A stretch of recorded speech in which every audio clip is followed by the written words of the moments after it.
Gurira.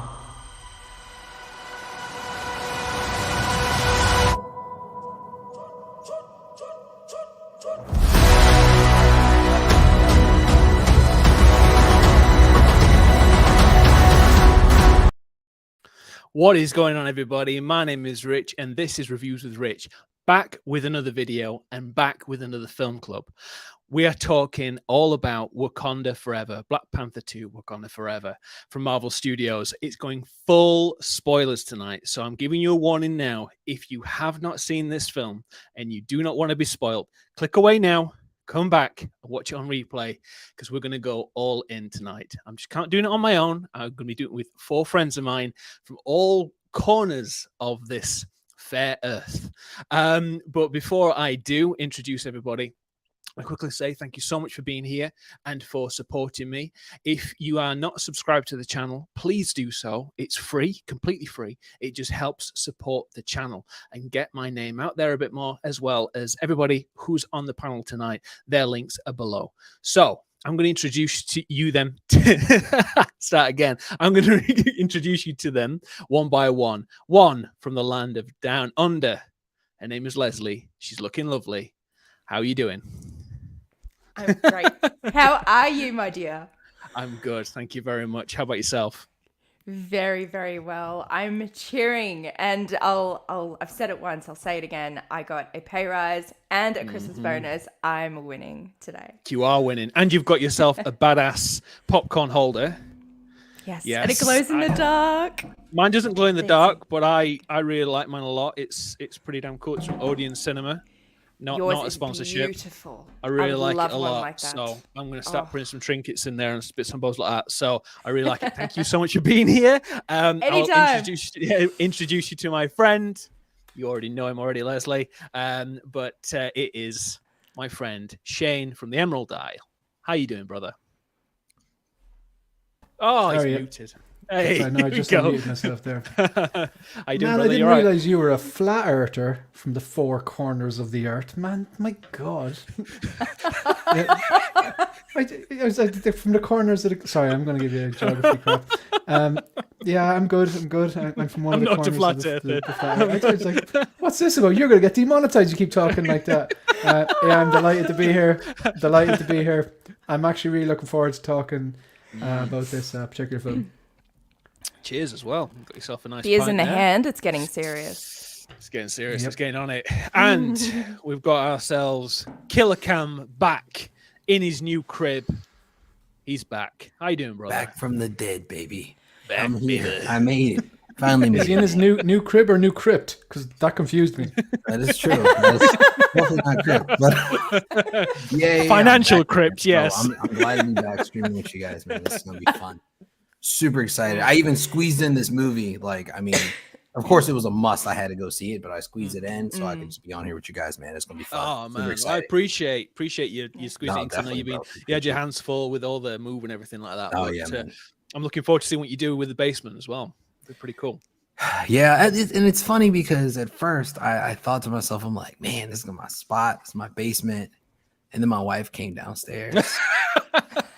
Game over. I was like, well, I guess it's our basement. Let's get it. So here we are now. So, yeah. All you need is one like a wall. line. That's it. That's you very need true. One wall. You pick the nicest wall right here. Mm-hmm. Yeah, that's all you need. That's all you need. You need one wall and some good lighting. And we have ourselves a man from Wakanda. Leal, look at that. Look at that. Lyle! That looks awesome. Get this man a shield. Get this man a shield. Look Get at this that. man a shield. We don't do that lovely. here. Man, you look awesome. Oh. Woof. If only you could keep that on the whole stream. Fresh cut Hey. as well. Yeah. Oh, he's on mute. You're on mute. Is that the new Harry Potter title? Boy, you enabled focus. Oh man, that's a great title. You're on fire today, Shane. Write that shit down. He's had a beer, that's why. He's got all loosey goose. Yeah. What's going on, man? How you doing? So, man, how are you? I'm all right, bro. This is be the second day The second day I've actually talked about this movie. First day, it'd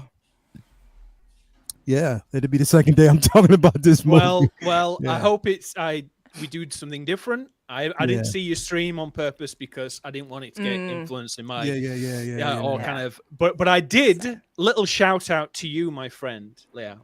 What's up? I was watching Robert Meyer Burnett, who's one of my favorite people on the internet, and he was on John Campia's show yesterday, day before, and he mentioned a story that you told him.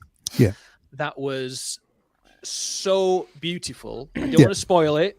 If you get the opportunity today, if you feel comfortable telling us, please do so. It's one hell of a story, and just really wonderful. So and he mentioned you by name. I don't know if you knew that on the show. People messaged me and let me know, and then I went back and watched it on replay, and I was like, oh shit, you know what I mean? He actually pulled he actually as well. told the story, you know what I mean? So it was, and he actually said, this is a story by Mr. Benny Buttcheeks, He actually said by name? Yeah, he did say that.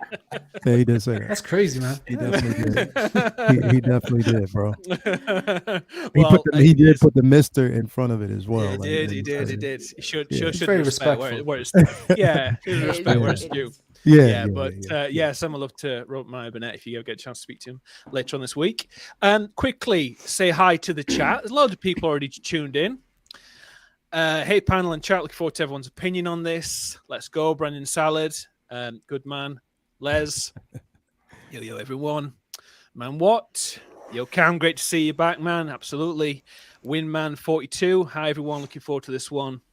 What's up? Cam's back. The gloves. Peace and glove, yo.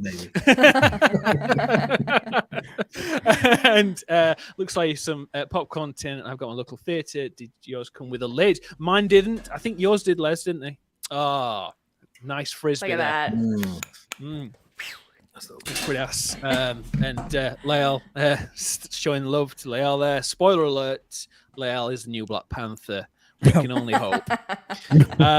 Loving the gauntlet layout. Yeah, that's Lego's finest, isn't gorgeous. Yeah, man. We started this on Bricks and Brews on Wednesday, on Sunday, and then it just led into yesterday. I finished it last night. It didn't have as many pieces as I thought it was going to have.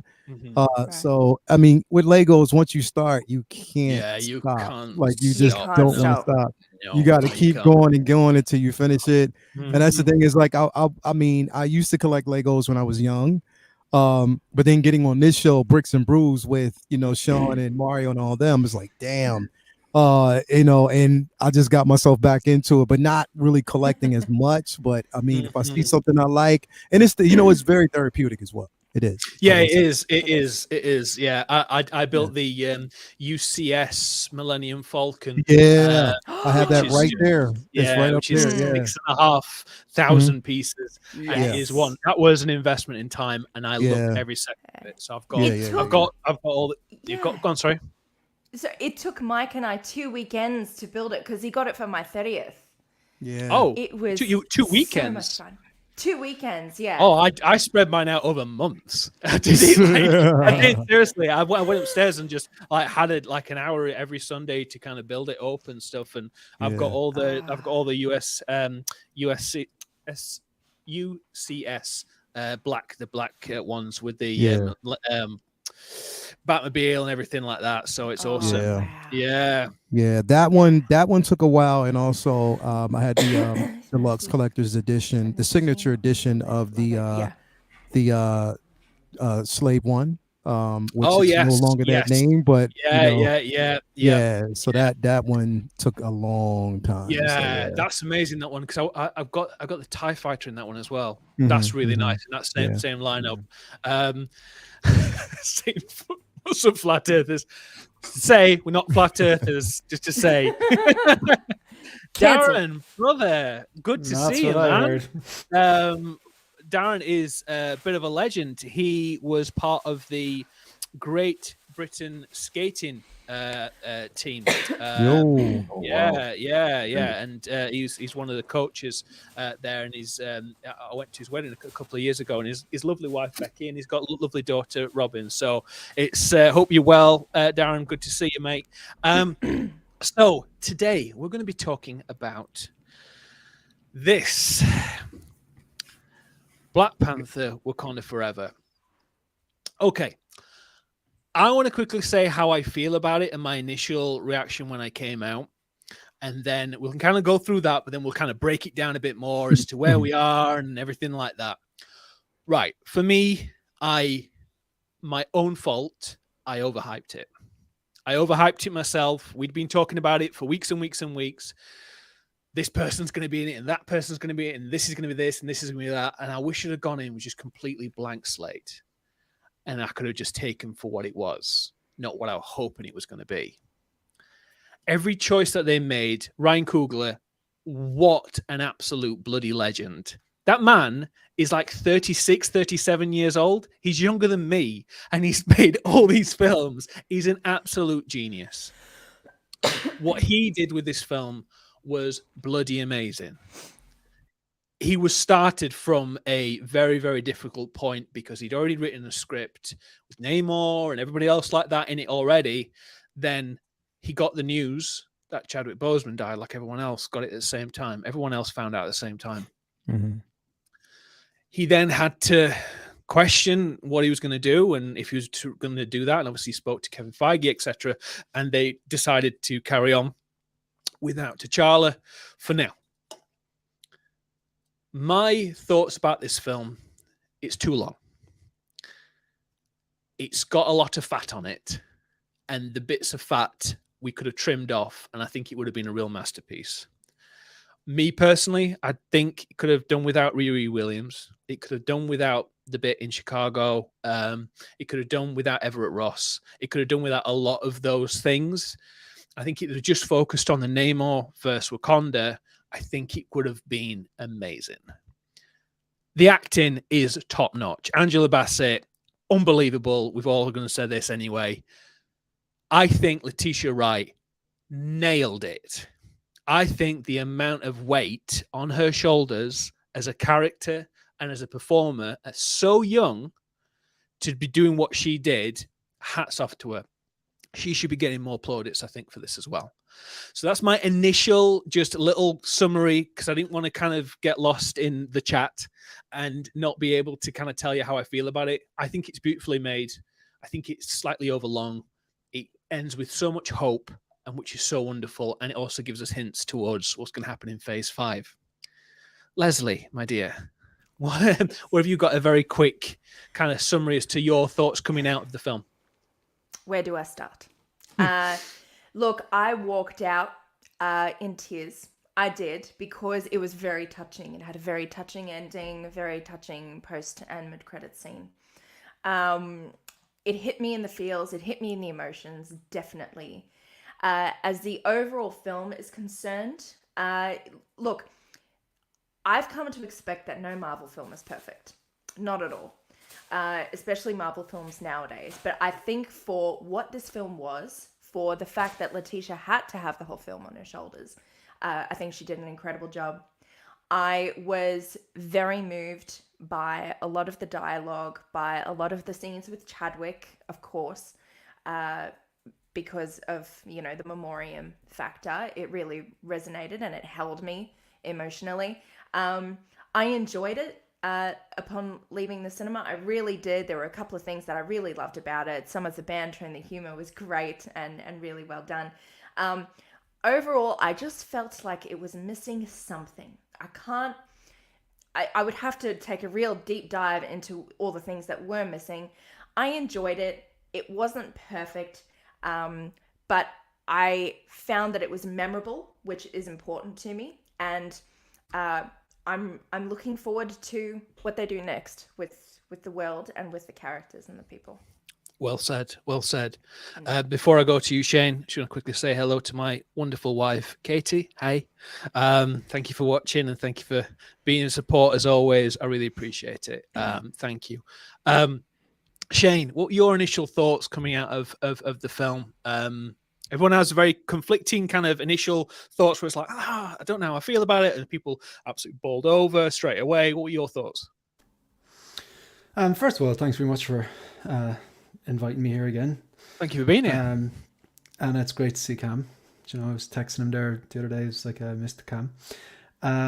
So in terms of the movie, then, look, we live in a world of binary 1-0, black white, up down, thumbs up, thumbs down, good and bad.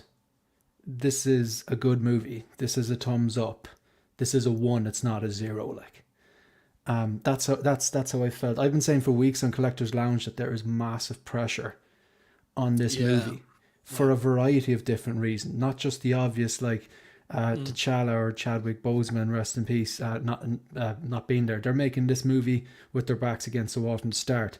Not only the standard in MCU movies, let's be honest, it has slipped.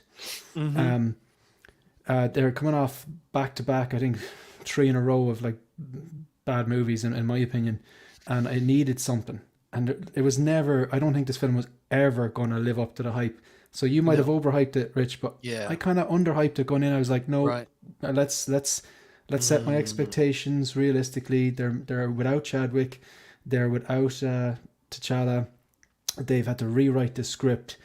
But you know, in a world of like, you know, something's good or something's bad or something's a 1 or a 0 or thumbs up or thumbs down, like I do think this is a good movie. It's not a 5-star movie. No, it didn't blow me away. Scenes, elements, aspects, performances, moments did blow me away. But the sum of all parts didn't. I know we're going to delve into this deeper. We're all looking forward to it. So I'll just pick out a few things. We're all going to say the acting. People are going to mention the United Nations scene. I personally think the dismissal of Okoye was the best thing I saw in the whole. I think that was better than the United Nations scene. All round, I think. All round. Angela Bassett, Winston Duke, Letitia Wright, Okoye.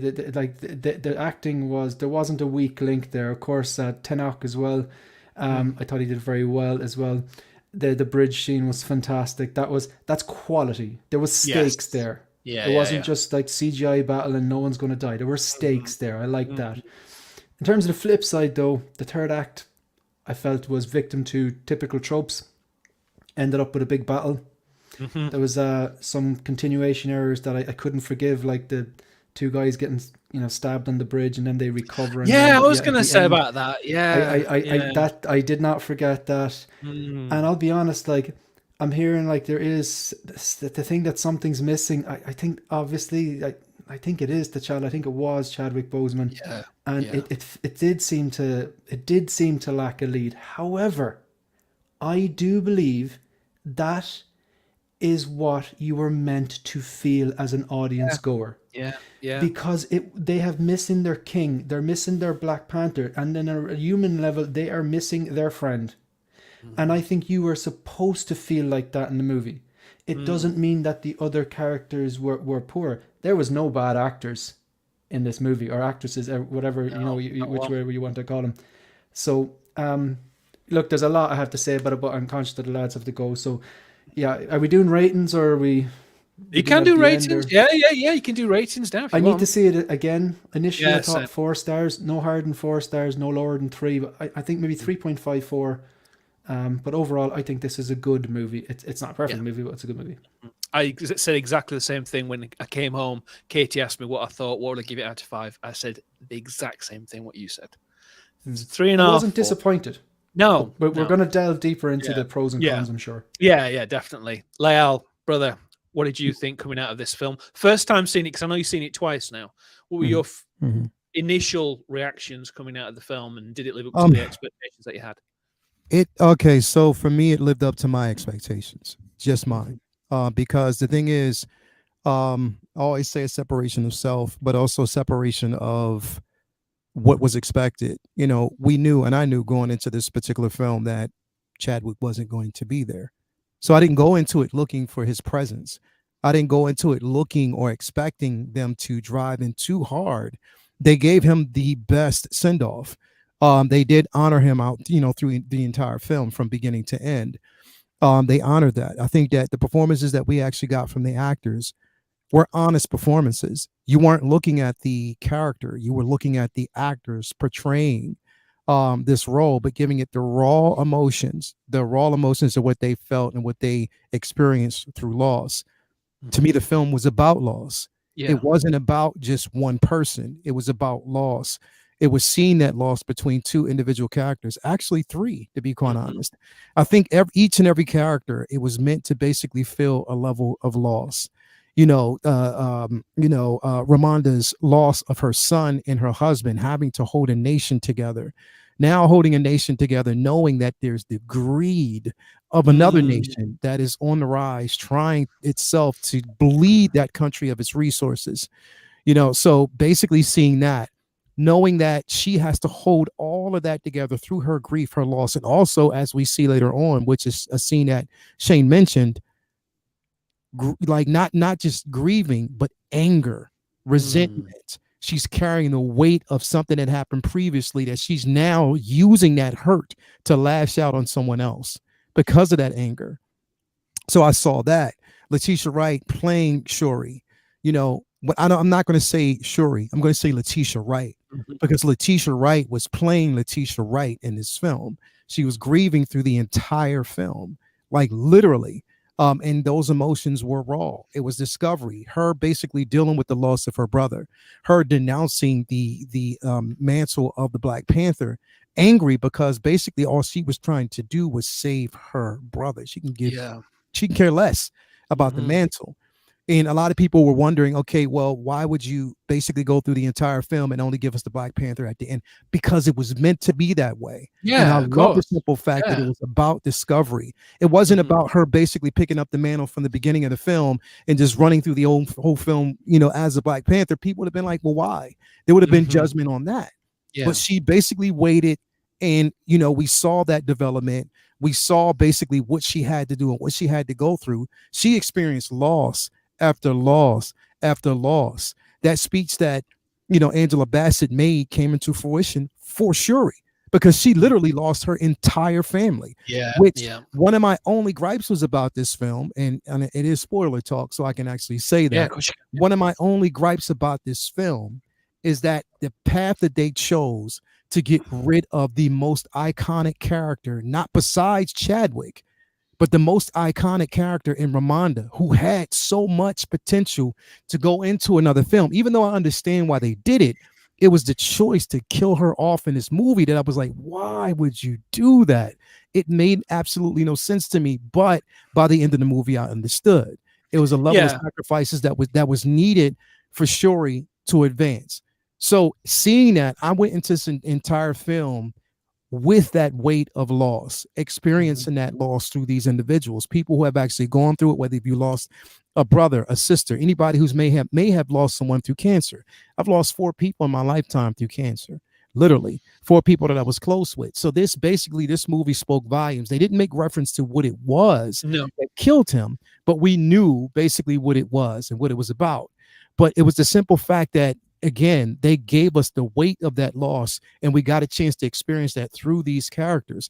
Namor, another character who experienced loss that people aren't really talking about, because, again, he lost his mom. He lost his people. Like, it was like sacrifice, basically losing his people, of what he known as his people, what he realized was his people once he touched ground on land. He saw the treatment. He saw basically how his country was villainized, pillaged at that particular point. That was a lot of loss. These characters, even though they were on opposite sides, they both experienced loss, so it caused them to relate. And I love that aspect of it. I went into this film not expecting Chadwick at all, literally, but knowing that they want to give him the tribute. And I think that they addressed that at the end of the film. So for everybody who was wondering, they addressed it at the end of the film. So yes, for future projects, everybody who was out there part of this movement, you're going to get what you want. It's just that you didn't get it in this film, and rightfully so, because, again, and I was expressing this yesterday, from a certain selfish standpoint, not in a bad way, but all of us, we wanted to basically see Chadwick in this film. all of us would have probably preferred to see him. However, not thinking about the actors, the director, the cast members, like even though down to like the writers, and family who were close to him that were still grieving, but we weren't looking at that. We were just looking at the simple fact that we wanted to see that character carry on. And I just stepped away from that, and I had to look at it through those actors' eyes and understand that this wasn't a film that we needed to have. It was a film for them. We were just along for the ride, but at the same time was at a level of respect. So for me, I enjoyed the film from beginning to end. The first time I actually saw it, literally, I was like, okay, there was 1 or 2 scenes again. With Riri, I know why they put her in there. Again, we're going to see more of her story fleshed out in her own story. In her own whatever. I think basically the reason why, again, we've seen Everett Ross and I forget the other character, Val. In the show, is because we do have the Thunderbolts coming up in a few years. I think that's going to be implications that the implications that happen in this film is going to really be driven home in that film. Because they're going after Wakanda. They're going after that's going to happen. But anyway, I had to, at first when I saw it, I gave the film, and again, it was just me, a 9.5 out of 10. But after I saw it again and really got myself into the emotional aspect of it, for me, because it fulfilled everything that I wanted to, because I went into it with not high expectations, not low expectations, but just expectations to see a really good film. And I got that. So for me, the second view, it was a 10 out of 10. That's just where I sit. No, it's that's probably one of my favorite films. I was talking about this yesterday real quick. I rated, 11 for me was Eternals. No, 5 for me was Eternals because I really liked that film. A lot of people really didn't like it. Number 4 for me was it was Multiverse. No. Number 4 for me, I think was Multiverse of Madness, Spider-Man No Way Home, Shang-Chi, and then this film. That's just the way I sat. That was my ratings for the top 5 films. This basically gave me everything that I needed, and Namor was the icing on the cake because he killed it the entire way through. Yeah, he was amazing. Before I go to you, Cam, I just want to quickly say something about we said about the recast and stuff like that. In no way did I think at any point they should have recast for this film. One of the biggest gripes I have for the Marvel Cinematic Universe is that no one stays dead. There's always fake deaths, and this guy comes back, and Loki comes back, and blah, blah, blah, blah, blah, all that kind of stuff. And sometimes it does my head in because there's no weight. You don't feel it. This you felt the death of because obviously he died in real life, the actor did, and obviously the character did off screen, of course. I think it was good. He only died 2 years ago. So how films work, they did incredibly well to not only film during the pandemic, but also start to rewrite the script and then do a brand new film without their lead and to do what they've done. I think it's amazing what they've done. I think they just overstuffed it. And I think if they'd just focused on the loss, everything you said, it's the first time really a film of this level, a blockbuster level of comic book film, really has dealt with loss and grief and stuff like this in such a way. And I think that's amazing that they did that. But I think including some other bits that sometimes Marvel Cinematic Universe has a tendency to do is throw stuff in there to tease for what's coming up next. And I think Riri Williams and the Everett Ross and the Val stuff maybe could have been put in a different film or a different TV show because this should have been just about this situation, in my personal opinion. Cam, brother, sorry I've left you so long. No, it's okay, man. What were your thoughts? I'm like, whatever these guys said at this point. They did such a great job. You'll go first next time. Sorry. No, it's all good. Yeah, so I actually love the film from beginning to end, to be honest with you. And it made me kind of like rethink how I saw superheroes in a different light, if you could say that, because the way they did Chadwick's, or you could say T'Challa's death, it was very humanized. You know what I'm saying? Because even superheroes or people of immaculate strength can still, fall victim to certain things. And I thought that was super classy the way they did that. And then if you think about it in a sense, we're still getting a T'Challa too. You know what I'm saying? A lot of people that were like, yo, let's recast them.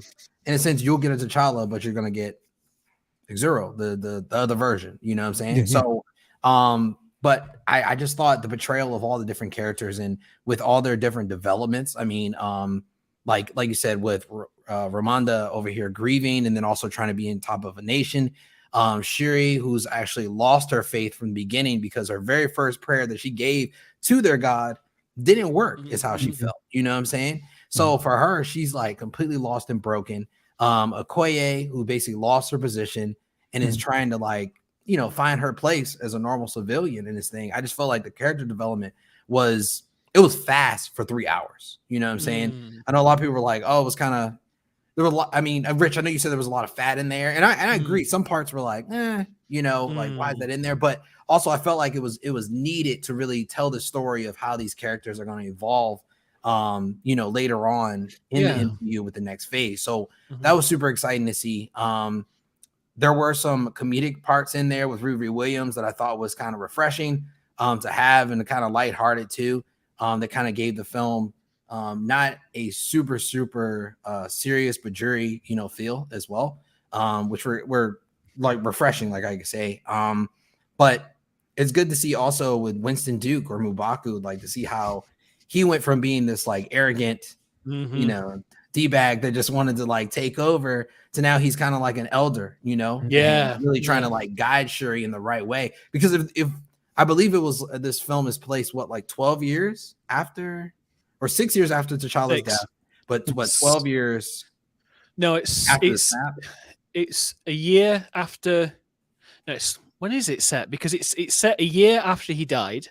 Yeah, a year after he died. Year after he died, and then 6 years because Nakia was away for that long. Okay, yeah, because the boy was like 6 or 7, I think, or something like that. So I don't know exactly how old he was, but I mean, but I mean, at the end of the day, I really enjoyed this film. I am super excited to see where it goes and the next steps that it takes. Especially, I think I had an over expectation because with Namor being in this film, I thought to myself like, oh, we about to get the X-Men tomorrow. We about to get with Dr. Doom's gonna get in. And then I had to kind of like, you know, taper my expectations when I went in, and I'm like, okay. We didn't get them, but you know, it's still room to grow as well, you know, for the MCU. And I think, you know, it's better slowly but surely, instead of giving us an overwhelming amount of characters in one film that they're reintroducing too, you know.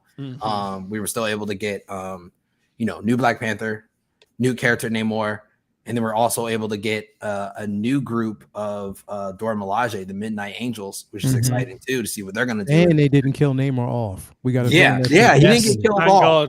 Thank God. It was close. It was like I was like, well, I thought it was close for both of them. To be fair, I thought she was gonna die. They thought both, she was gonna die. Yeah, I'm not sure. She has an inner strength that I'm unaware of. That I'm pretty sure I would have been just laying there on that pole. Like I'd be like, hey, y'all. I personally would have stubbed my toe and I'd have been rolling around that beach. Never mind being impaled. I don't think I can do this. But, no, I love the film, man. It was great for sure, though. So I'm excited to see where it goes. Yeah, me too. So, we've already dealt with the death of T'Challa and it being off screen, and obviously Shuri and Ramonda, am I saying that right? Ramonda. These are such classy posters, by the way. I had to include them. Every single one of them I've included because I just think they're just so cool and they're just in keeping with the tone of the film. So this film, $250 million budget. It's made, looks like estimated, 300 million already this weekend internationally, which is amazing. 180 million in the domestic box office already. So I think that's just amazing how how well it's done, considering that it is not a cheery film, but it is obviously it has hope in it as well. Because the thing is as well, it's like, as much as we love these characters, we've got to think for the mainstream audiences how much that's a popcorn flick to a lot of people. These comic book films are popcorn, and people any generation can come in and watch it. And I think this one, including the first Black Panther, hit on a lot of themes that not many of these popcorn films look at and deal with, and I think that's really amazing. And I think hopefully it's going to get the recognition it deserves, because like I said, it's just a mammoth task to do what they've done. So, does anything stand out to anybody about the way they dealt with the death of T'Challa off screen, his funeral? Thought that was classy. As I thought that was amazing. I thought it was. No, you go. Who's first? Me? Okay. Thank you, Shane. I just thought it was done very tastefully. Very tastefully. It was, it wasn't cliche or anything. They went out of their way to make it genuinely beautiful. And they also, I suppose, pursued an avenue to show that the weight of his loss is very heavy on the characters. The Dora Milaje were, they had to carry his coffin. It was very deep. It was a very emotional scene, but they just made it so beautiful. And when they sent his coffin up to the ship in the sky, I was thinking, well, where are they taking it? Where's that going? Yeah. At the same time, I thought, you know what? Maybe this is one of the things they'll address later on. Maybe we don't need to know now. Maybe a bit of mystery is okay. But I think the ongoing tribute that they did throughout the film with T'Challa's passing was very well done, tasteful, beautiful, very symbiotic. And I think it was great. For a last-minute rewrite like that, to have to include that scene, it would have been an incredible challenge for the writers. I think they did a wonderful job. Yeah. Just to clarify, they hadn't started filming yet at that point. He'd written a script. He sent it to Chadwick. Chadwick said, "Oh no, I don't want to read it right now. I'll read it later," kind of thing. And then a couple of days later, he ended up dying because obviously he knew he was going to die. Yes. And then obviously they had to kind of take stock of everything. So it didn't happen like anything else. No, it wasn't when the filming was done. Yeah, no. But Shane, you were going to say something, brother. What were you going to say about how they dealt with it? Yeah, like I've always been. I'm not team recast. I wasn't before I saw the movie, and I'm still not now. I do have issues with how the story went, but I wasn't team recast before I saw the movie, and I am still not team recast now, having seen the movie. I thought it was the right choice, a respectful choice, and I did think that it was actually a bold choice, because it probably would have been easier to recast on everyone. Like, as in easier on the director making the logistics, but not emotionally. Yeah. But I was watching. I was like, he's that's it. He's just dying. He got sick. That's all they told us. And I was kind of like, as the story went on, and after I saw the movie, I was like, I came around to the exact way of thinking that Cam's thinking. As even superheroes get sick, but I was still like, what about the heart-shaped herb? I still feel like I'm not sure I'm comfortable with how they handle it. I thought the audience deserved a bit more than that. It mightn't have to be a big battle scene or something like that, but I thought they could have done that a little bit better. The funeral scene, somber, the slow motion shots, the ceremony, the culture, the music, it was the acting, everything. They nailed it. I didn't have the best cinema going experience. I booked my tickets. I booked the middle 3 seats for myself, the girlfriend, and the sister. I arrived there. It was like 19, 20, 21. I get to the aisle. 20 is there, and either side of 20 I have 10 and 12. What's going on? Turns out the seats were replaced and maintained, and the Muppets who did it put the seats back in the wrong order. It was absolute chaos. Oh my god! It was. I was like a bull, and I'm not a Karen. I'm not the type of person to go. I pay good money. Blah, blah. I just kind of went down and go, this is not all right. And like I was kind of saying, I explained calmly, but the problem was, and then I was looking at this, and this moron was flapping behind Till. And I just kind of stared at her like this. And then she knew, get your shit together. Come on, work it out. Problem solved, please. Yeah. Eventually, 3 of us got seats together, and then people were coming in late, and I was like, oh, nothing worse. This is the first night. This isn't some random rom-com that you just last minute decide to come into. And it was for the first like 5 to 10 minutes, it was not a settled cinema, and that just I'm sorry that irks me. It takes you out of it, doesn't it? It takes you out of it. As soon as, but like I still wouldn't change my opinion of what I just said. Yeah. As soon as the Marvel credits popped up with the black and white and no music, you could have heard a pin drop. Yeah. Yeah. That was perfect. Yes. I just thought maybe we maybe deserved a little bit more. How does that actually work? Like, as in, did he just get sick and that was it, and they kind of brushed on? I thought that was a little. I don't know. I thought maybe there was another way to handle it, but that's just the way. I initially thought exactly the same as Cam, but then I was like, wouldn't we deserve a little bit more? And you could still do it respectfully. But look, that's the way they went with it. It's not a deal breaker ending, but. Yeah, well, I thought today about it because obviously he was snapped away. Right. T'Challa was. I thought maybe the effects of being snapped away. That's what I thought too. Did you think the same? I was like, so that means for consistency, we're going to see a lot of other people get sick. No, but obviously he's the only one who's been enhanced by the herb. In theory, that could have been the thing that could have poisoned him after being. But there are other people who are enhanced in different ways. I know it's an MCU. Though, I know, but like, is that just the one thing that the one person who gets snapped away, but Herb comes back, and then there's like these effects? I'm not buying that. I've heard that argument as well. Sorry, I'm not personally. I'm not buying that. Oh, I thought it was a new idea. But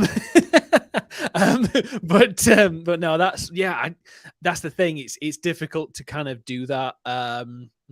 Yeah, I don't know. How about you, Cam? Well, obviously you thought that would have been valuable. Well, I thought the death was pretty classy, but I thought it was very open-ended, the question though, because I felt like, I just needed I wanted more details, you know what I'm saying? The whole entire time I was listening to her going through the prayer, and then 25% was good enough just to print the herb, and I was like, no, girl, no, you know what I'm saying? I'm watching the film like reprint that again. But I mean, I just feel like, that's just where it is now for us, like there's no going back on whatever's been put out now. It's been print and cut it. So we just have to kind of live with that and just hope for the best in the future, I guess you could say, because that's all we got, Yeah, the thing is, like I said about this film having some fat and stuff. In no way could I do any of this. Oh yeah, as a film, there's no chance I would be able to do anything. I can barely do this. What we're doing today, never mind the film. But I think you're doing great. Oh, thank you very much. But I'm like, the thing is, it's like I wasn't saying it to fish for compliments. But like I think it's just kind of like, with sometimes you look at stuff, and this is what we're talking about. We're talking about what you would do differently, or what you think, why did they do this, and why they made those choices, why don't they do this choice instead. It's only natural to do those things, and in no way are we filmmakers, but it's good to talk like this because it's just constructive. It's not criticism, it's just kind of just chatting about it and see what our response is, because everyone's different as well. Everyone has different responses. What it is? Criticism is kind of even a strong word. It's kind of like talking about what worked for you and what didn't. Yeah, exactly. Yeah, yes, exactly. Yeah. Can I just say also just the way that they address T'Challa's death, because I know it's not controversial, but it's highly discussed amongst a lot of people, and I think that maybe they chose to visit the illness direction of his death because maybe they wanted the audience to be on that same journey of feeling helpless when someone's sick and literally not being able to do anything. That's a fair point. That's, I think that's maybe why they went that direction. I think that maybe if T'Challa was killed in a, fighting off a crazy, supervillain or something, I think maybe the writers were worried that it would take away from his, Chadwick Boseman's actual struggle. And maybe they wanted to invest that in the film a little bit and let the audience feel that. But that's just a theory. Maybe it's life imitating art, the fact that he hid it from everybody. Yeah. And that T'Challa hid his illness from the cast or the characters. So yeah, maybe. I want to be trying to move on slightly to less dreary. So let's talk about this bloody legend. First of all, Wait a second. There you go. Can you guys hear me? Yep. Oh, Yeah. sorry. Yeah. Yeah. Yes. Namor Yes. or Namor, which I thought was great how they did that, by the way. How they named him Namor, as in no love. I thought it was great. And obviously for all you Spanish out there, the way they dealt with Talocan and Namor, I thought he was amazing. I liked how they did it within the Spanish conquistadors as well, and their effects, smallpox on that community, which happened with the Mayan cultures, and they basically brought all that stuff across, and then it was terrible what they did in real life. And I thought that was amazing how they did that. I think this man is an absolute star, and we're going to see him in a load of stuff. Not only more Marvel properties, obviously, but obviously just how he performs, how he shines in the across in the screen, his character, his physicality, you believe him. And I think the Talakans people, when they're attacking that boat, that was really powerful, I thought, and was quite eerie. How they were doing the mermaid song, basically, which was obviously of Legends, where they would enchant people into the sea by doing song. I think that's amazing what they did with that. I think I thought it was really, really effective. With regards to you guys, Lael and Cam, you might know more than myself on this one, because I generally don't know. Do they have vibranium in the comics, or is it just because they've been down there for so long, their bodies have got used to affected by the elements and the pressure of the ocean? No, because Talocan wasn't in the books. It was Atlantis. No, it's Atlantis. Atlantis. Yeah, Atlantis, and it was basically a people, a tribe of actual people. He was, out of his people. Again, he was mutated. He was a mutant that represented his people. And I think they did it well. I was talking about this yesterday. One of the biggest things that I loved about the depiction of Namor in this film was I'll take it put it this way, the water. Okay, the water scenes that we actually seen, how murky it was until you got close to Talocan underwater, and then you seen the beauty of it, but it was still a bit murky. Yeah. I love the simple fact that they didn't gloss over the simple fact that, again, if you're underwater, you're in the ocean, it's not pretty. Like literally, it's not a pretty scene unless you're in clear. It's literally directly when you're looking at it. If you're underwater, if you're, even if you go to like the deepest depths of water, of an ocean where you can go without the ocean crushing you and stuff like that. But just looking at it, I like that depiction. I like the way they did Namor better than what I actually seen from Aquaman. Literally. Oh, yeah. Literally. Yeah, it was 10 times better, because the thing is, Aquaman was more fictional. The way they actually did it, they made it look a tad bit too pretty, gorgeous. And I just didn't want, I wanted to, where, as you can see, a tribe of people who, even though, like I said, they are supporting their king, at the same time, they are in the ocean. And I want to basically see that they are in the ocean, they're having those experiences. How beautiful that scope was when you see them traveling through the ocean, on detached to whales, attached to orcas. Like, the way I saw that was phenomenal. The sirens, the sound that you basically saw in the film. Initially in the books, it was Namora who actually had that capability. Right. She was the one who was able to enchant, and then, pretty much it was sort of like a siren call to enchant the minds of the feeble, to make them do her bidding, no matter the cost. And if you hear it, there's no way you can actually detach yourself from it. But I love the way they actually paid homage to that. Me too. Namor was a beast. I love the choice. I loved this choice. I love the choice to go this route with the Mayans. I love the choice that they, decided to make it more cultural and to bring back some of the history of the Mayans and what they experienced.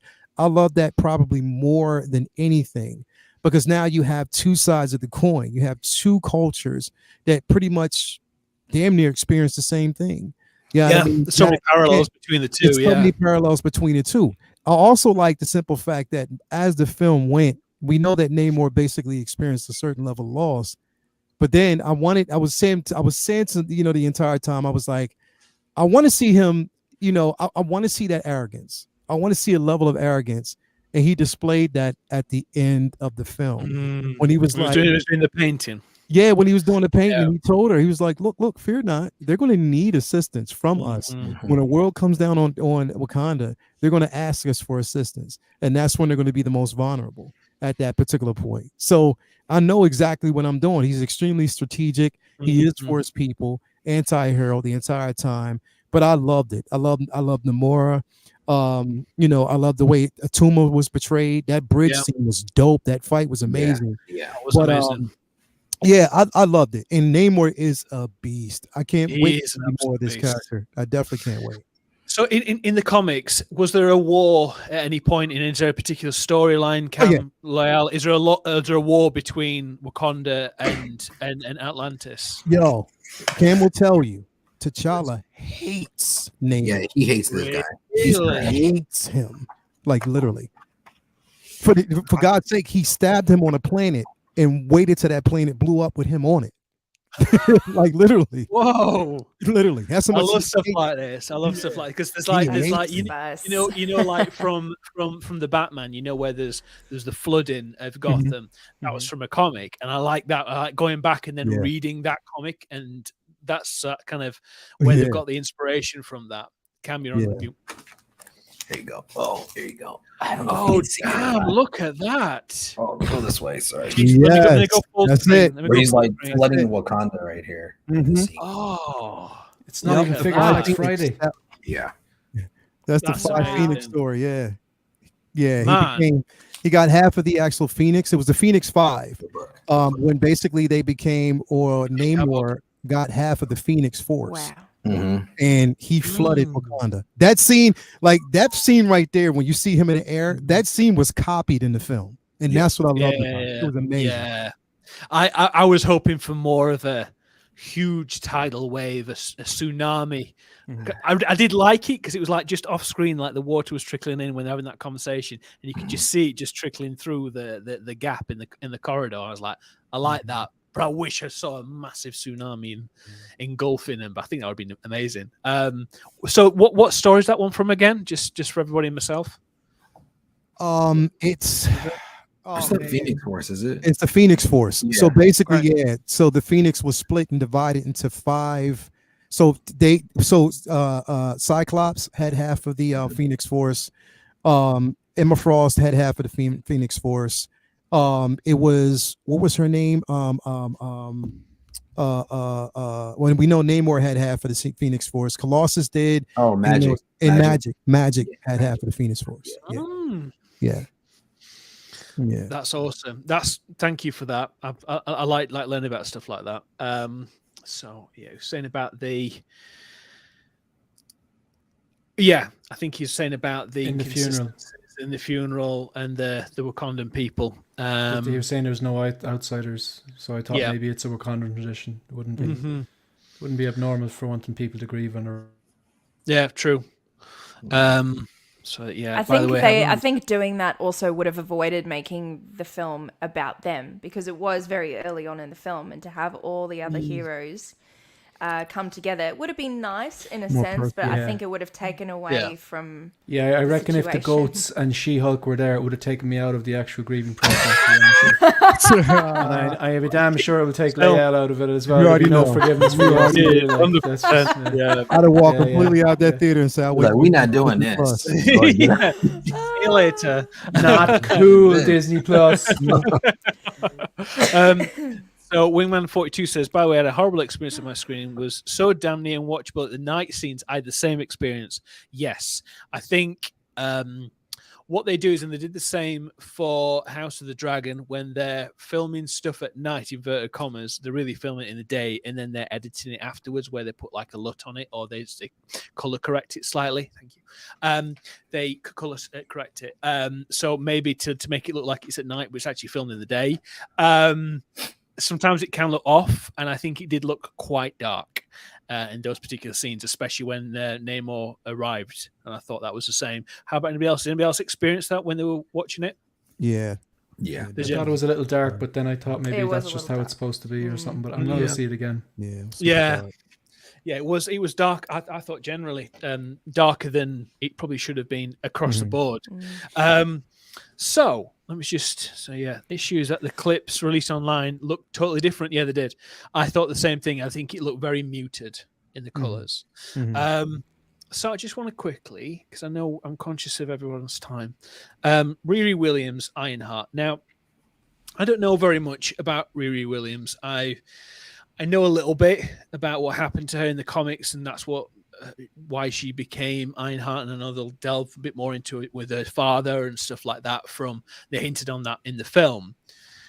How do you think she was portrayed, Lael, Cam, compared to the comics, or even Les? Have you read much about Ironheart? I personally don't know much about Ironheart, but I did enjoy her in the film. I think it would have been nice to have her actually have more of a bearing on what the outcome was in the film to justify her being in there for that long. But otherwise, I'm not so brushed up on her history. No, Cam? No, I really didn't have I guess much of a background. I knew she was part of the Young Avengers, and I knew that we were going to see her story begin to develop, but I really didn't dabble into her comic book story though at all. Yeah, honestly. okay.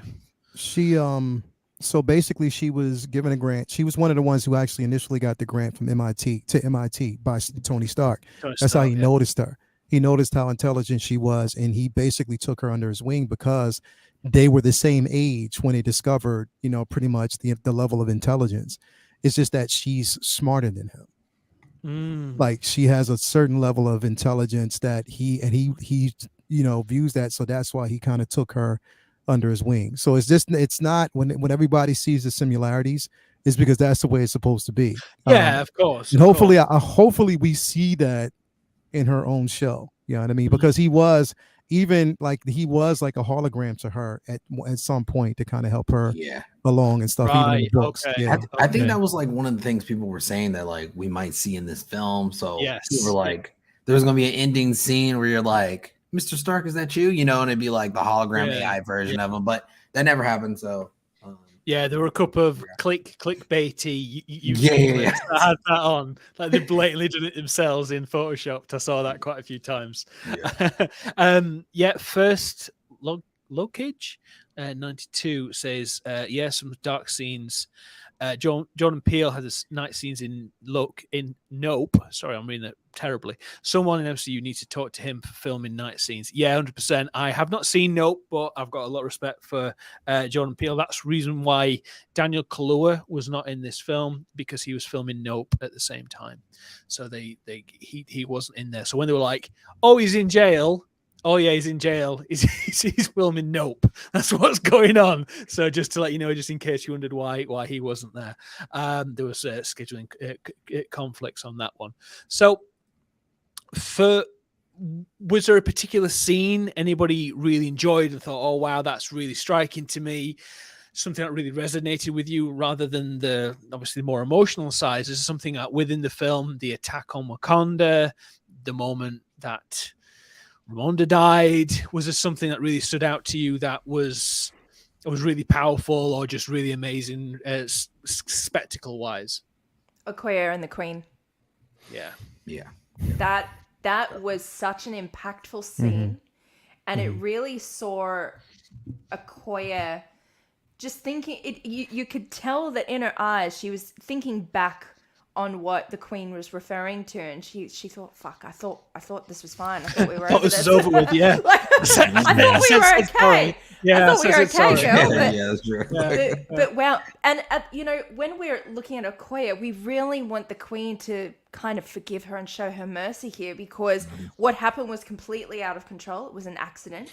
But when you hear what the Queen is saying, she's completely justified in her thought process, in her feelings.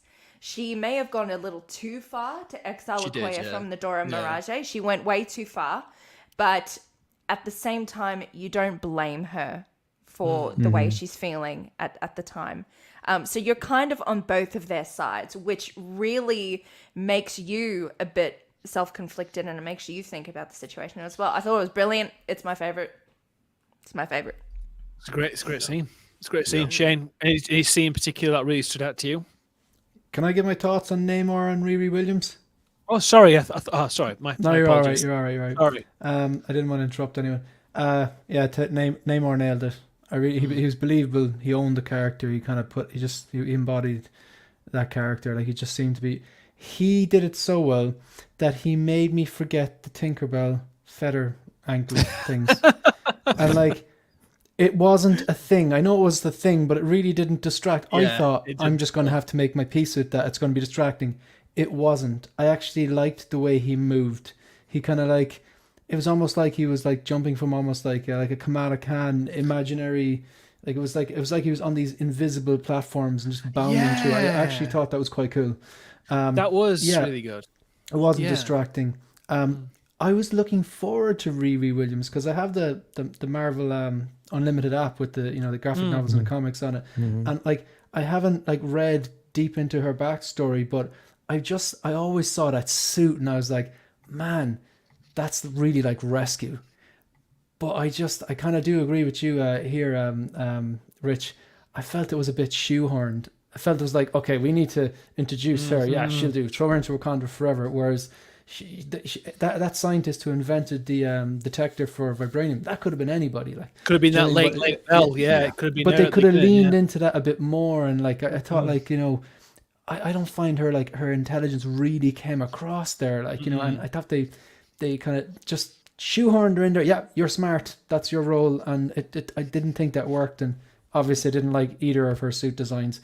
But no. I like the first one. I'll still watch the show though. I'll still watch the show. Oh yeah. I want to see. If I'd love to get that kind of like if they just flesh out her story a bit more, because I didn't care about her. That's my problem. I didn't actually care about her. And in the same way, like the sequels in Star Wars, the reason I don't like them is because I don't care about any of the characters because they didn't give me a reason to really attach to it. Like, you know what I mean? Whereas you care about Okoye. You care about Namor in a really weird way. You care about obviously Angela Bassett's character and everyone. Even Martin Freeman's character, like he was a bit shoehorned in there, but at the same time, he has that history with them, and you do kind of go, you don't want anything bad to happen to him. But I thought they could have handled that better. But maybe the show will be really good, and I'd love to see her get that kind of more trimmed down kind of rescue style armor. And I want to know more. I wouldn't write off the character just because they introduced her. I thought a bit wrong. Well, I think correct me if I'm wrong here, that I thought her dad gets a drive-by or he gets killed, and then that car means so much to her because there's ties to that, and that's when she ends up using the parts of that car to make her first suit. Is that right in the comics? And you know what? Maybe the TV show was like a prequel to this, showing us that, and we'll be like, and now we'll watch like on a rewatch in hindsight, and be like, now I care. You know what I mean? Hopefully, fingers crossed. But trump card. If I was to pick out 1 minute of this, it would be the dialogue. The Okoye dismissal knocked my socks off. That was like, that's look, that's the Oscar nom. Yes. Definitely. That's the Oscar nom. It definitely is. Definitely is. Should be. Umbaku, I'm going to not do the accent because it's disrespectful, but my God, the stuff he comes out with in this film, he is so amazing anyway with his delivery, because he's quite over the top. He in the first one, but in this one, he seems really calm. He's more at home with himself. He's older. He's more mature, because he didn't get snapped away, did he? So he obviously that's why he's got like the white in his beard and stuff. So I think obviously he's kind of matured a lot more, and obviously I love the fact that he said that to Shuri. I promise you, brother, I'd be like your confidant, and I think that's just amazing. That's just such a wonderful thing. Because obviously he told him behind the scenes and stuff like that. And I think it's just really, really wonderful to me. The bald-headed demon quote is the one. Sit down, you bald-headed demon. It sounds better in the accent, though. It does sound better. It does. It has more punch. He said it's certain accents swear. They swear like better. really slow. And it was the timing was perfect. She said something. It was the banter back and forth. He was like, "You bald-headed demon." It was crazy. I lost my mind. But he hasn't changed. I know he's like, he was definitely, he's matured more, but his humor is still the same. Because I watched Black Panther on the Thursday night. I just like to rewatch stuff to build up to. I'm sure we all do it, but just that the bit about I'll get my children to eat you or something like that. And he's like, no, we're vegetarians, and he cracks himself up and laughs at his own. But the other bit, what was the other bit? Are you done? Are you done? Like he's having this mushy moment in it. Yeah. Are you done? That just cracked me up, man. Yeah. Loved it. There's a little bit where he's fighting. Are you done? T'Challa as well, and he says something else, like something similar, like quite quippy like that. But how he delivers it is so casual. He's brilliant. He's fantastic. Why is he doing it loss as well? He ate that punch. He really ate that punch from Namor and laid down. He's like, I'm just gonna lay out. Let me just lay out. Let me just lay here. I'm not taking that anymore. Nah. That's a little bit past my pay grade. I'm just gonna lay here and just let that bit out. They really leaned into the slow-mo bits, didn't they? Yeah. That was one of the better effects when you see him. He's going. He's a fish man, and he just tears at him, and he collides with him. But like that effect could have gone wrong so many different ways. But it looked like there was. It didn't flinch him, and there was weight behind him. He was crashing into a wall. So whatever way they did that effect, they nailed that. They really did. I think because obviously we know how strong M'Baku is anyway. So when he'd like thrown people about, smash people left and right, and for him to actually full on go for the move, and he's just like bang, just knocks it straight off him. Is there's no hurt at all. I thought it was amazing. Yeah. One bit which we have not talked about, which we tried to avoid talking about, was the inclusion of Killmonger himself. This bloody legend. Yeah, no worries, Leal. Do you want to say your thing before we go? Before you go, sorry. Oh, you mean about this scene? About this scene particularly, yeah. Yeah. Yeah. So honestly, I think Cam gave it away. Cam, you gave it away. You did. What'd I do? You gave it away. You gave it away. Oh, you talking with? Oh, yeah. We were on Uncivilized Scoundrels. No, we were on Say What that night, and you were watching the presentation when they were at the Hollywood. They had the Hollywood red carpet. You gave it away at the end when you said that you saw the Cam and he was there at the premiere, and I was like, so when we were at that scene, and again watching the entire film, even at that point, I was like, I wonder if they're going to pull this off.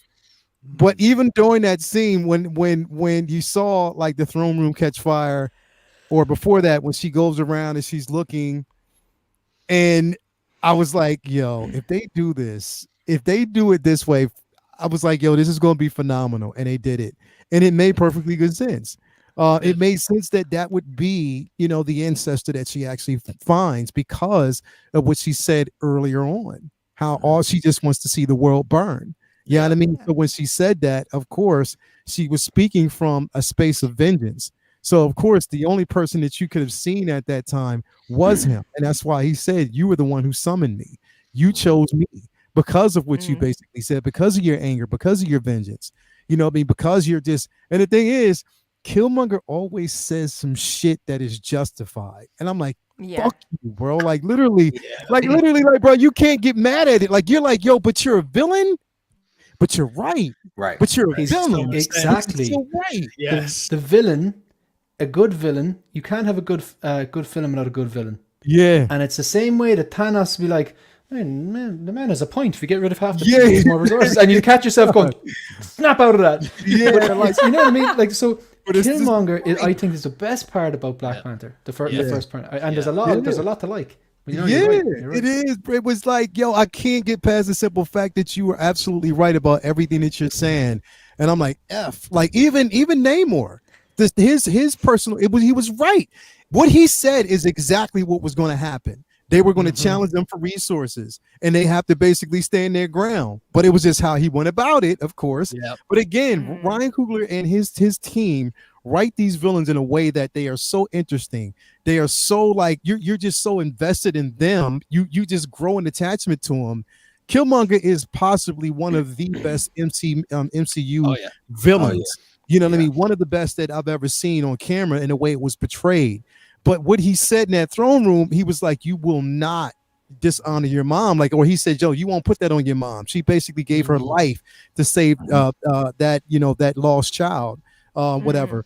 So it's like, yo, everything that he actually said, and she evoked it. So again, that scene was important, and then moving forward. But yeah, like dressing is all white with his braids on that throne room. Cool. I was like, So yo, cool. Take care of business.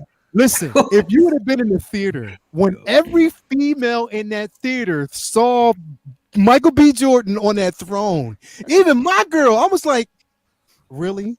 Do you want to come back? Are you really gonna do that? Really? Like I'm sitting here holding the popcorn that you're eating, and you're going to basically scream for this dude. But I was like, hey, it's Michael B. Jordan. He got way more money. He looks good.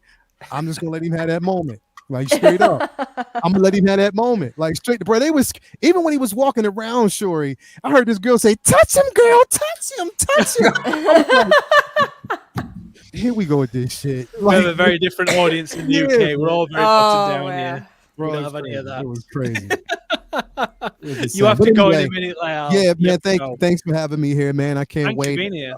Again, everybody out there, if you haven't already subscribed to this channel, make sure that you basically do. Make sure you just subscribe to every panel member on here right now because they are fire. And yes, people out there, you heard it first from me. I have been able focus to get that Mark I war machine. It's going to happen. I'm telling you. Anyway, but it's going to happen. I had to get this shit first. Did though. you ordered it? You have your receipt? Yeah, it's done. I've been sourcing it. I'm onto something. Okay. I'm onto something. Leal, you've enabled me to get the Mark V because you have. There you go, Cam. You saw the price now. You gotta get it. Exactly. It's 25% off. I'm like, buy one, get one half. Oh, shit.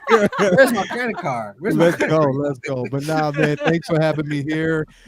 Can't wait for Say What Wednesdays. Cam, will you be back for Say What, man? Are you gonna be back for Say What? I'm back for the rest. All right, so you'll be back for Say What Wednesday. Can't wait for that. Can't wait for Rise and Chai. That's gonna be. I might. You know what? I might come in with like a warm tea. Because them iced chais have been, I had to kind of just say, you know what, it's been putting a little bit too much on me. Too much sugar. I was like this. Let me just, you know what I mean? One a week and I'm good. I was having them things too much. So anyway, I'm gonna fall back on that. But again, thanks for having me here. And yeah, until next week, and let me know what we're gonna review next week, so I know what to watch to get myself warmed up for. Before we do wrap up, what does anybody want to cover next week? Because I haven't thought about Weekend at Bernie's 2. No. Don't put me through that, Shane. Anyway, we've got a few days, obviously. Oh no! Fucking Weekend at Bernie. All right. Okay, let's go. No, Lyle, don't encourage him. Don't even invoke it, right? Don't perpetuate it. All right, well, just let me know, man. But I anyway, will do, man. I'll see you Thursday. Am I running Thursday, by the way? Yeah, you are. Okay. All right. No, you ain't getting out of it. Oh no, I wasn't gonna. Okay. I have to do it. You have to do it. I want to do it. You gotta do You it. have to do it because I have to do it. You all right, man. Woman, Jesus. Well, definitely, man. I will see y'all later on. Okay. All right, brother. I'll see you later. All right, see you, man. Bye. Riley says, Toya got a revenge from Katie Sackhoff. Oh, yeah. Yeah. What's up, everybody? Great chat you're having. Thank you, man. It's always a pleasure. Riley, you're always welcome to join us. In the chat, everybody, there's 15 in here right now. If everybody can hit that like. If people can put suggestions on what we want us to cover next week, because I'm running out of ideas. Aliens. Yeah, of course. Aliens. Yeah. Because we recently did the first one. Mm-hmm. I was going to say Back to the Future, Tombstone, or something else. But I think Aliens is a good shout. Because I'm thinking we can watch Avatar as well soon with Avatar 2 coming in. Yes, so, of is course. there anybody else? We can do Aliens, lady suggestion. We'll go with that one. Are you guys up for that one? If everyone's keen. Which one's this? Aliens. You know the answer. You know what. Yes. Yeah. Good man. Good man. We haven't talked about the scene between, well, first of all, the arrival of Shuri as Black Panther. By the way, beautifully shot, amazing suit. But what the hell were they thinking by not doing anything else but just this? It was so obviously going to be Shuri with the marketing. Yeah. They didn't hide it. And then they're like, oh, yeah, you don't know what's coming. Yeah, we do. It's going to be Shuri as Black Panther. That's what's going to happen. And it was just they should have showed just a claw and nothing else. Yeah. Or showed no Black Panther. Yeah. Be bold. Yeah. Be bold. Yes. Be bold. Because then it wouldn't have been a spoiler for so many people who were looking forward to it. It was a spoiler, let's be honest. And then Hot Toys dropped it. You know, after the premiere. Yeah, it's spicy. It could have been any of the Dora Milaje, though. I would have loved for Okoye to be a Black Panther because she's an absolute warrior, an absolute legend. Yeah. I would have loved to have seen her as that. I would have loved to see M'Baku in some kind of get-up. I thought my prediction was there were going to be 3 or 4 different Black Panthers from different tribes. Yep, same. All having that. That would have been amazing. Yeah. Because on that clip that I showed earlier when you were saying about show them who we are, and I thought that could have been the big reveal about all of them all together, then taking them all down. I think that would have been badass. What did you say? I wouldn't have minded to see Nakia as Black Panther because she was T'Challa's partner. But having said that, she wouldn't have been able to look after her son. True. So it's catch-22. Yeah, very true. This young lad, what a little star. He's a little beast, man. Isn't he cute as a button in? He's so sweet. And a little Frank in there. Yeah, he's cute. yeah. Because look, he's got little J's on as well, hasn't he? I know, yeah. But yeah, I thought it was such a wonderful bit. I think it was so nice. Again, you guys know, but like stuff like this, sometimes I have to try and stop myself from getting too emotional when I'm going to stuff like this, when it's something, the subject as it has been in this particular film. So I was kind of like, nothing's really affected me. The silence in the beginning bit with the Marvel, with T'Challa and Chadwick, but the last part and the mid-credit scene was so beautiful and so hopeful. Got a tear in my eye because I thought the legacy's there. Do you know what I mean? The hope is there. It's like then you'd want that for a father to leave a legacy, and that legacy is the next generation and stuff like that. And I think that's just such a wonderful way of doing it. And yeah, I thought that really, really got me, that particular bit. How did you think that was handled as? I thought it was beautiful. I really did. It was a very pleasant surprise. And I also thought to myself, throughout the film, I thought, Nakia loved this guy. And she would have definitely been there for the funeral. She's got to have a very good reason for not being there. And lo and behold, look what happened. I was very happy with what they did. And the way they introduced him and the fact that the Queen knew about it. So the subtleties in the conversation that they she was had going to tell her. on. Yeah, she's going to tell her, wasn't she? Yeah. Yeah, well, the Queen knew and met him. So their slightly veiled conversations kind of left us guessing just a little bit. And then at the end, it all made sense. I loved what they did. And I'm really looking forward to seeing this little one grow up in the next ones. I think it would be great. Yeah, I think when I said about the hint was, I think, when she said, I've got something to tell you, when they're going to burn the garbs on the first scene before he turned up. Yes. I think she was going to tell her then, because obviously she already knew, and I think she was going to tell her then. I thought that was quite interesting. Cam, what about you? I thought the same thing, honestly. That was what she was getting around to, but then Namor obviously interrupted our whole conversation with his presence. Rude bastard. I was super excited, honestly, when I saw that ending scene because my daughter, sorry. So she's okay. She's just doing too much right now. All her pieces are still there. She's fine. So yeah, I was super excited because in hindsight, it gave us another opportunity to furthermore have another Black Panther take up the mantle after Shuri's time is over. I guess, however, they're going to do the extent of that, or if, she decides, hey, this is something I want to do. I want to step down. I want to pass it on to my nephew type thing. I wonder how they're going to incorporate this character, because if you know about the comics, this version of Azari T'Challa was actually the son of T'Challa as well as Aurora Moreau, who is Storm. So it's like, okay, so he's obviously not going to inherit Storm's powers for electric and, changing the weather. But having a son while having the heart-shaped herb in your body, does that change the genetics of your son? Does your son now automatically have this in his blood? Or, it's interesting to see and also fun to think about, like, oh man, what are the possibilities of how powerful this kid could be at the end? Yeah. Because at some point he was the ultimate Black Panther. All right. Yeah. So yeah, exciting. I'm excited. It was a great scene, a beautiful scene. Yeah. From the Ultimates universe or the actual Ultimate? He was considered the ultimate Black Panther. Oh wow. So like the strongest one. Yeah, but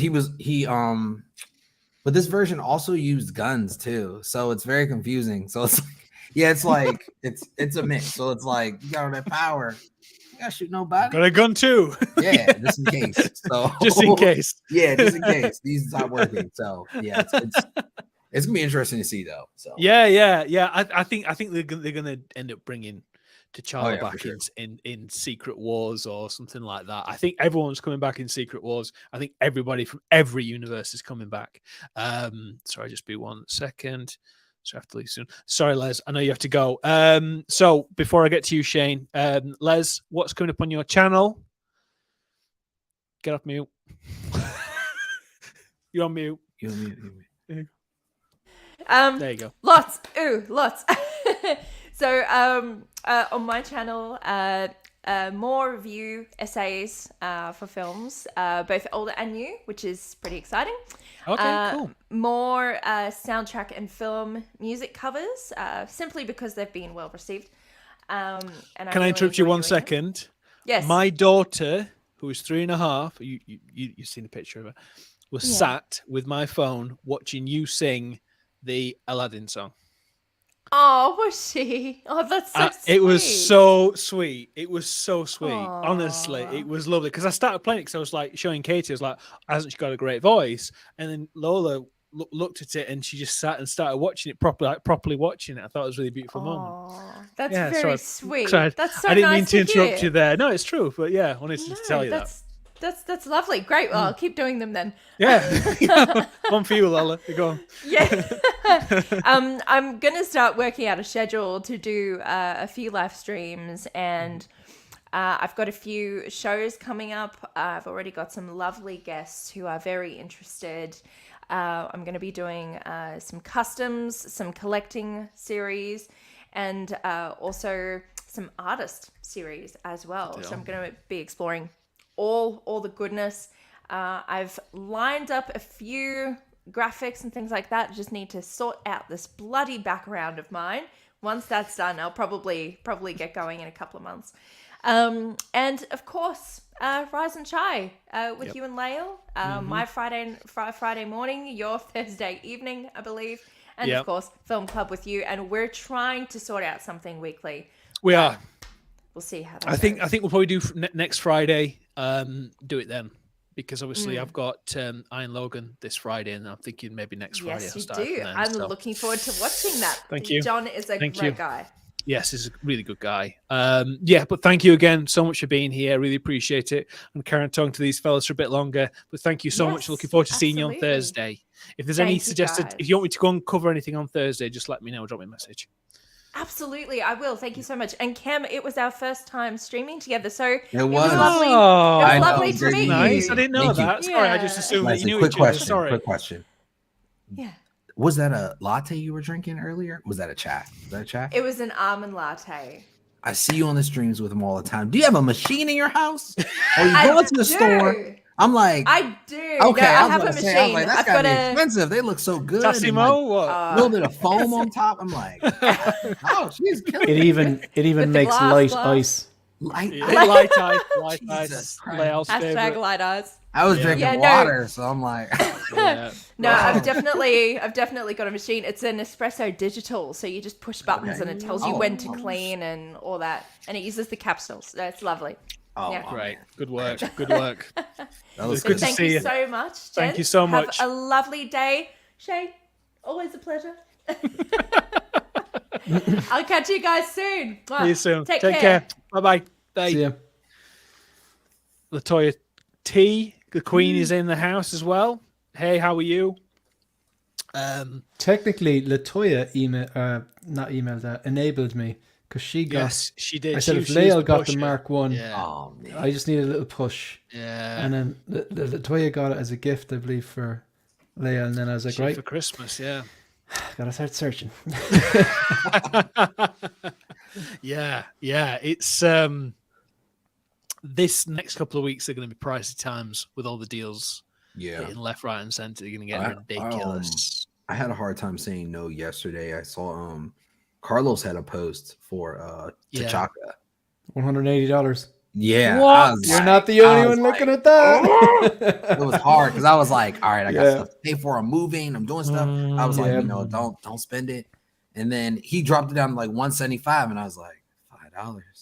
I mean, it's pretty good. I think it's gone now, but I was like, I'm sure it's gone at that price. There And was a that guy would who was probably be well looked after as Yeah. well, I'd imagine. Yeah. Oh, yeah. He doesn't mess about. I was obviously, you guys know this, but I paid £120 for a Killmonger in immaculate condition, That's literally from two miles away from me. oh wow. I got home from seeing the film, and I just thought, because I remember seeing there was a local seller who was selling some Black Panther stuff. I thought, well, I'll just try my luck. I typed in just Black Panther on Facebook Marketplace, and she didn't even label it as Hot Toys. Oh wow. And I just messaged her, is it still available? Are you in? And she's like, yes. And I said, I'll be there in 5 minutes. And That's I went and crazy. picked it up, and it Do was you amazing. guys It's notice too like easy. there's an influx of like people selling stuff now? Like, Yes. when you get closer to holidays, people are like, all right, what can I get rid of? I think it's You know what I'm the saying? market as well, man. I think Yeah. I think there was somebody put something on, I think it was on Scavengers. Did you see that, Shane, earlier, where they said about people, the speculators are leaving. So the people that thought it was an investment piece Mhm. are kind of selling up a bit because they thought, oh yeah, we could double my money and all that kind of stuff like that. It's Maybe mad psychology. Yeah. Like when you look at like stock market, right? I've heard people say before, you're mapping human psychology. When it comes to money and stocks, there's two modes: fear and greed. And now everyone's afraid. So it's not just like everyone's offloading their hot toys. Everyone's uploading their crypto. Everyone's uploading like their stocks. Yeah. Like, I think like Apple, Amazon, all them, they're down like 50% year to date. Like, so if you have a bit of money, dry powder away, it's a great time to pick up your hot toys. Oh, Like, it's an amazing time to do when it. have we seen Sideshow say 50% off? I was like, Insane, what's happening insane. right now? I was like, I know you have to buy one. But Yeah, imagine what other resellers are going to do. yeah, You know? yeah. I mean, that's only something you see like when you go buy jeans or like a t-shirt, you know. And I'm like, whoa, pieces are actually going for this. That's crazy. Yeah. Well, I mean, I woke up this morning. I saw the email from Sideshow.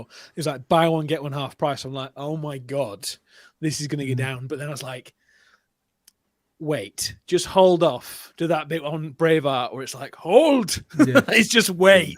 And I've got like Mark 5 for 25% off. So that's a good deal that came on today. So I'm just going to hold off, see what's coming up. But yeah, there's some primo deals out there at the moment. Some really, really good stuff. So yeah, have you got your eye on anything now, Cam, with all the prices dropping? You're on mute. For like, you know, these Black Friday sales. I mean, they're good right now, but they're gonna get crazy in like a week or two. So I'm trying to like hold off and see like if I really can find a crazy deal. But those are the ones that are usually like sometimes low stock and they're like just gone real quick. So I'm trying to keep my trigger finger ready on these because it's gonna be crazy. I'm holding off for a Justice League double pack. If anyone sees a primo deal, let me know, because that's the thing I'm holding out for now. I think because I've got I don't know if I told you before, but there's a custom made bunker that I've got made by a better mate of mine in the UK, and it's 1/6 scale and it's amazing what it's made. So I've got the Nightmare Batman. Well, I'm going to get the Nightmare Batman and the Black Suit Superman to go with it, and it would look amazing. So that's my idea. But yeah, just needs a push sometimes. So I get L banners up because I forgot to do it earlier. Rookie mistake. Shane, what have you got coming up on your channel? Thanks for having me, man. I do love Film Club. Just sit down and I could chat for hours about movies. Like, and it's great to see Cam again. I was getting worried. I thought you were. Thought you were done for a man, you know. Yeah. It's no, the things are good. What have we got coming up? I have I did a review on Lando and I popped it up, right? And then after the stream after I recorded that before Collector's Lounge on Sunday, and then I posted it and we chatted about it on Collector's Lounge. I was saying the cape is a nightmare, and I went an OG fan when Star Wars was just Star Wars. Said bit of double-sided tape, so I did a bit of futzing with double-sided tape, and I got a hairdryer and I wrapped the collar around and just heated it a bit. I'm very happy with how it turned out. It's nearly like that sideshow photo that I thought you couldn't get. That's great. It's not quite there, but I did a good bit of messing around. Full screen, if I could just see. You can see, like it's sorry, it's wait 1 second. It's right. So if you look at it, it's sitting a bit lower. Now I still feel that I need to get those the inside bit maybe a bit not as perfect because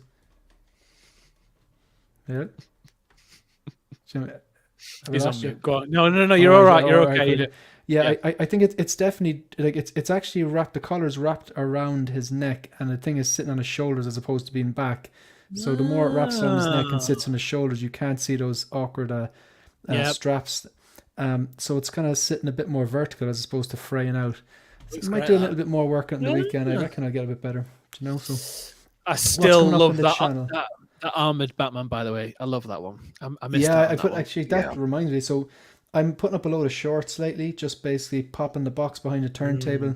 Just 1 minute and just give like a little 1 minute brief thoughts on whatever figure I have. So you have the box, you get the MMS number, you have the figure and the pose that I have it in my display, and just kind of basically talk about it for a minute. So a lot of them are popping up there.